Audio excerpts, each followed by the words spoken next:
जय Hind. Corruption in India, electoral bond the biggest scam of India. आखिर क्या है इलेक्टोरल बॉन्ड? हम लोग आए दिन कहते रहते हैं कि करप्शन बढ़ रहा है। क्या सारे नेता चोर हैं कि सारे पॉलिटिशियन चोर हैं? आइए जानते हैं इस वीडियो में। इलेक्टोरल बॉन्ड वह व्यवस्था जिसमें भारतीय राजनीतिक पार्टी को डोनेशन देने के लिए प्रयोग किया जाता है। इसमें डोनर की आइडेंटिटी छुपाई जाती है। इसमें कोई भी व्यक्ति गुमनाम तरीके से किसी भी पार्टी को चंदा दे सकता है। बीजेपी ने इलेक्टोरल बॉन्ड एक्ट 2018 में पास कराया। माना जाता है ये पहला ऐसा बिल था जिसमें सभी राजनीतिक पार्टियों ने फुल मेजोरिटी से इस बिल को पास कराया। Means that corruption in legal in India, मतलब कोई भी व्यक्ति किसी भी पार्टी को कितना चंदा दे रहा है कितना नहीं, इसकी जानकारी जनता को ही ना हो तो किस बात का लोकतंत्र। Thank you to Supreme Court जिन्होंने 15 फरवरी 2024 को इलेक्टोरल बॉन्ड को असंवैधानिक घोषित कर दिया। कि आज एक बहुत ही महत्वपूर्ण फैसला सुप्रीम कोर्ट ने दिया। उन्होंने ये इलेक्टोरल बॉन्ड की स्कीम कॉम्प्रिहेंसिवली स्ट्राइक डाउन कर दी है। Deleting the requirement of disclosing the particulars of contributions made to political parties is unconstitutional. Court ने ऐसा क्यों किया? कोर्ट ने कहा जनता को हक है कि कौन सी पॉलिटिकल पार्टी को कितना फंड मिला, किसने दिया, ये जानने का जनता को हक है। ये सीधे तौर पे article 19(1)(a right to information का वायलेंस है, इसलिए कोर्ट ने इसे अनकॉन्स्टिट्यूशनल घोषित कर दिया। इससे रिलेटेड सारे डॉक्यूमेंट्स, आर्टिकल्स एंड कोर्ट के जजमेंट पढ़े हैं। मैं ऐसे ही किसी भी पार्टी पे एलिगेशन नहीं लगा रहा। आप एक बार जाके चेक कीजिएगा, डिस्क्रिप्शन लिंक में मैंने सारे डॉक्यूमेंट्स अटैच किए हैं। सुप्रीम कोर्ट ने इलेक्टोरल बॉन्ड को असंवैधानिक घोषित किया तो अपोजिशन पार्टी बीजेपी पर एलिगेशन लगाने लगे। मतलब इन लोगों की ही समर्थन से ये बिल पास कराया गया और जैसे ही असंवैधानिक घोषित हुआ तो सारा एलिगेशन बीजेपी पर थोप दिया गया। क्या गजब की राजनीति है ना ये। आए दिन कोई भी राजनेता किसी भी स्कैम में पकड़ा जा रहा है। इस बीच क्या बीजेपी में ऐसा कोई स्कैम नहीं हो रहा है?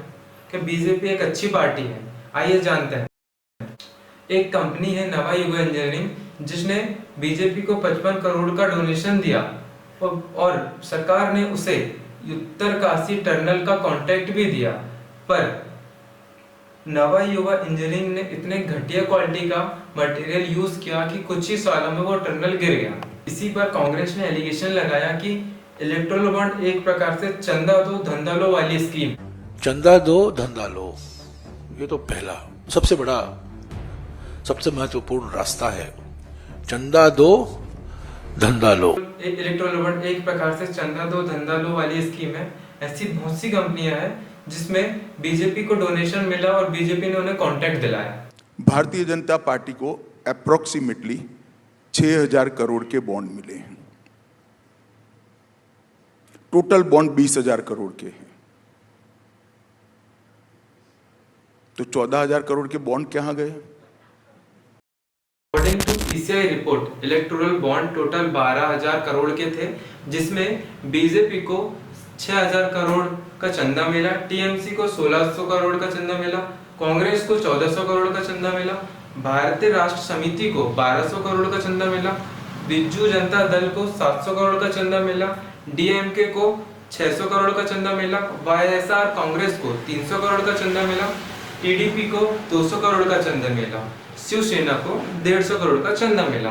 बाकी अदर पार्टी को 30 से 70 करोड़ के बीच डोनेशन मिला। सुप्रीम कोर्ट ने एसबीआई को ऑर्डर दिया कि वो सारा इलेक्टोरल बॉन्ड का data election commission of India को सौंपे, फिर इलेक्शन कमीशन ऑफ इंडिया इसे पब्लिक करे। एसबीआई ने डाटा तो दिया पर उन्होंने सिलेक्टिव डाटा दिया।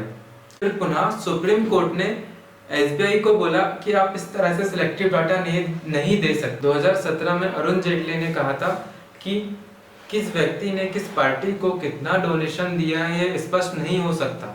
इसकी जानकारी केवल डोनर और पॉलिटिकल पार्टी को ही होगी। नहीं सारुण के यहाँ कुछ तो गड़बड़ है, जरूर कोई ना कोई गड़बड़। इलेक्टोरल बॉन्ड की जांच करने के लिए पूनम अग्रवाल जो कि एक सीनियर जर्नलिस्ट है, उन्होंने 2 बॉन्ड खरीदे। उन्होंने उन बॉन्ड को फॉरेंसिक लैब में टेस्ट कराया।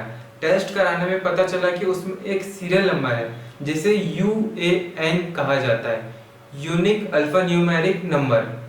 पूनम अग्रवाल ने दावा किया कि ये कोड डोनर और पॉलिटिकल पार्टी के बीच मैच हो सकता है। इन्होंने रिप्लाई भी दिया, बोला कि ये कोड सिर्फ सिक्योरिटी फीचर्स के लिए है ताकि कोई भी स्कैम ना कर सके। अब आते हैं विपक्ष पार्टियों ने बीजेपी पर क्या एलिगेशन लगाया। एलिगेशन नंबर 1, ऑपोजिशन पार्टी का कहना यह है कि इलेक्टोरल बॉन्ड की आड़ में बीजेपी उनकी फंडिंग रोक रही है। खुद कांग्रेस ने ऐसा कहा कि बीजेपी ने हमारे अकाउंट फ्रीज कर दिए। कांग्रेस पार्टी के सारे बैंक अकाउंट फ्रीज कर दिए गए।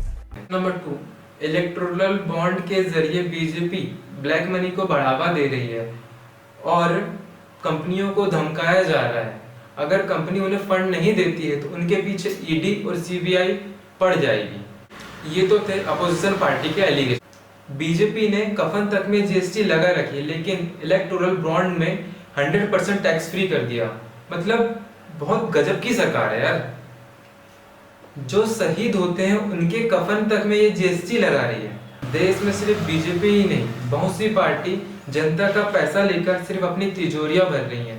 आज के समय में एजुकेटेड होने के साथ साथ समझदार होना भी जरूरी है, वरना भ्रष्टाचार सर्वोच्च शिखर पर हो। सरकार चाहे किसी की भी हो, उसकी कमियों को उजागर करना ही सच्ची देशभक्ति है। तलवे चाटने वाले दलाल होते हैं, देशभक्त नहीं। अब देखिएगा कुछ पार्टी प्रेमी कमेंट बॉक्स में अपनी औकात दिखाएंगे, वो खुद साबित करेंगे कि उनसे बड़े दलाल कोई नहीं है। We again thank you to Supreme Court. जय हिंद।